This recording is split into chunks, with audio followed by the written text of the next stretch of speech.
What's going on, guys? Welcome back. And today I'm going to be continuing my series of revisiting the Star Wars saga with Star Wars Episode 4: A New Hope, or as it was called in 1977, Star Wars. It was not actually called Episode 4: A New Hope, it was just called Star Wars. And, a lot of people consider this to be one of the best movies of all time. And would I consider one of those myself? Would I consider one of my favorite movies of all time? That's a hard question.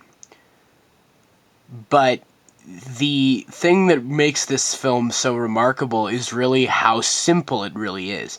This movie is incredibly simple. The character arcs, the execution of the story itself, everything is so incredibly simple, but it just feels so classic. Like when I was watching it, it felt like an old TV show, like an old serialized TV show.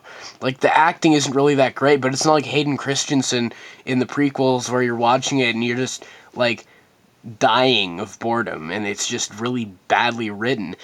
The dialogue in this movie is corny as heck, but it adds to it. It adds to the charm of it all. It's all very fun and serialized, like I said before, and the visual effects need to be praised more.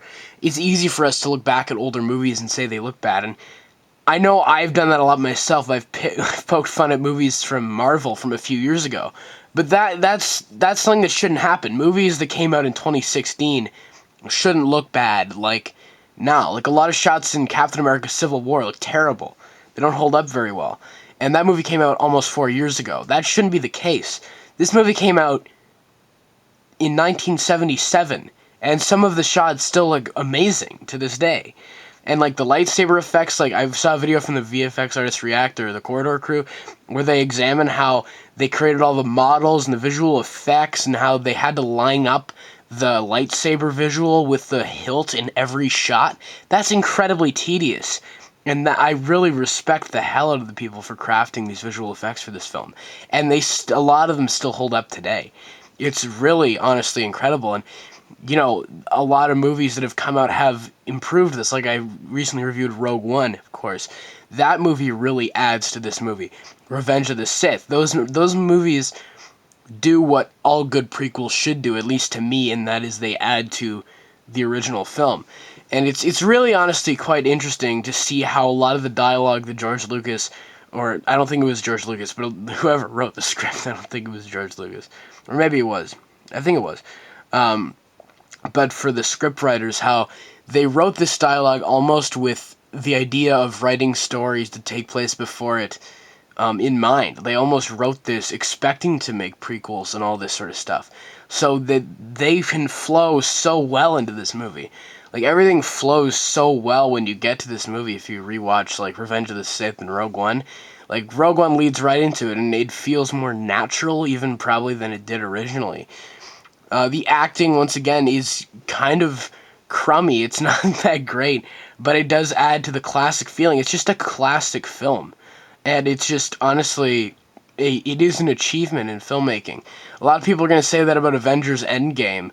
I don't think Avengers Endgame is a cinematic achievement. I think it's a big blockbuster movie that made a lot of money. That means it's an achievement in terms of blockbuster and box office success. That doesn't make it a cinematic achievement in terms of what it's done. Like, all the visual effects in that movie have been done 100 times over.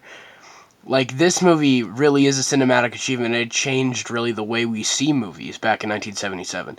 So it is an incredible film, but it's an incredibly simplistic film. Character arcs like Han Solo, he's the scummy scoundrel. At the end, he flies in and saves the day, proving that he is a good person. Like, stuff like that. It's so incredibly simple, but it's so effective in this story.